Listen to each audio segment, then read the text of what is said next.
భారతీయ వేద ఋషుల సంతతి వారం. అందువలన నవగ్రహాలనుసరించి మనకు దినాలు, వారాలు, పక్షాలు, నెలలు, సంవత్సరాలుగా వచ్చాయి. ప్రతి గృహలక్ష్మి స్త్రీ 7 వారాలకు 7 వారాల నగలు వారి వారి స్థాయిని బట్టి శరీర ఆరోగ్యానికి తప్పక ధరించాలి అని మన వేద ఋషులు ప్రవచించారు. అవి కాలక్రమాలలో కలిసిపోయాయి. ఆదివారం ఆదిత్యారాధన చేసి దానికి సంబంధించే కెంపు పొదిగిన ఆభరణమును ధరించేవారు. అలాగే 7 వారాలకు ఆయా గ్రహ పూజలు చేసేవారు. అందువలన నవగ్రహ ఆరాధన చేసేవారు. ప్రజలు అందరి దేవతలను 7 రోజులు ఆరాధిస్తారు. కానీ శనిదేవుడు అనేసరికి దూరంగా వెళ్ళిపోతారు. దానికి కారణం ప్రజలలో శని గురించి తెలియకపోవడమే. అందువలన శనిదేవుడు సర్వదేవతా చక్రవర్తి శ్రీ వెంకటేశ్వర స్వామిని వారిని గూర్చి గొప్ప తపస్సు చేశాడు. శ్రీ వెంకటేశ్వర స్వామి వారు శనీశ్వర దేవునికి ప్రత్యక్షమై, శనీశ్వర, నీకు ఏమి కావాలో కోరకో అని వరమును ఇస్తాడు. స్వామి, నా పేరు వింటేనే భయపడతారు ప్రజలు. ఇక స్థిరవాసం అనగా శనివారం నాడు స్నానాదులు ఆచరించి పూజించే వారికి వారం రోజుల్లో వచ్చే పుణ్యఫలం ఆ ఒక్క రోజులోనే ప్రజలకు వచ్చినట్లుగా వరమిమ్ము అని వెంకటేశ్వర స్వామిని శనీశ్వరుడు అడిగారు. అప్పుడు వెంకటేశ్వర స్వామి, శ్రీ శనీశ్వర, నీవు కోరిన ప్రకారం భక్తులు నిన్ను కొలిచి శనివారం నాడు పూజిస్తే గొప్ప ఫలితం లభిస్తుంది. అంతేకాదు, శనివారంలో నేను కలిసి ఉంటాను. ప్రజలు భక్తి ప్రపత్తులతో శనివార వ్రతాన్ని ఆచరిస్తే వారికి నీవిచ్చిన పుణ్యఫలంతో నేను వారికి సంపూర్ణ పుణ్య ధర్మ ఫలాన్ని ప్రసాదిస్తానని శ్రీ వెంకటేశ్వర స్వామి అభయమిచ్చినారు.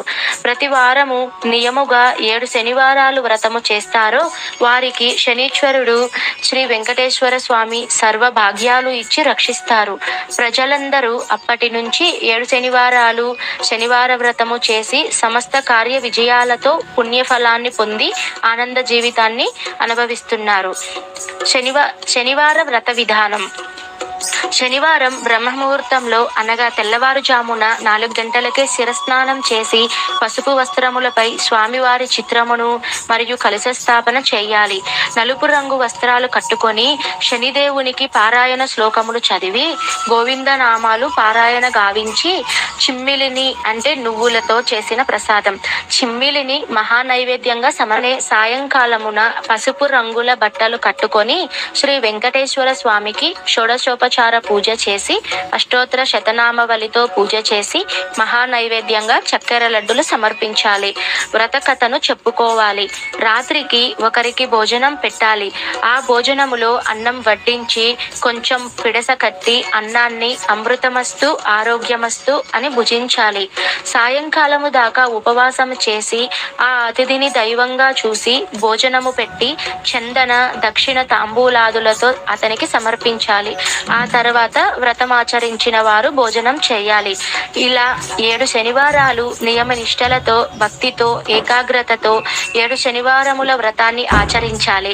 ఈ 7 శనివారములు సప్తగిరులుగా 7 కొండలుగా ధ్యానించాలి. ఈ వ్రతాన్ని 7 వారాలు నిరాటంకముగా చేసి అనంతరం తలనీలాలు స్వామివారికి సమర్పించాలి. ఒకానొక కాలంలో మహాభక్తితో ఒక పవిత్ర దంపతి శ్రీ వెంకటేశ్వర స్వామిని నిత్యము పూజ చేస్తూ ఉండేవారు. ఇలా కొన్నాళ్ళు జరుగగా పరమ పావనం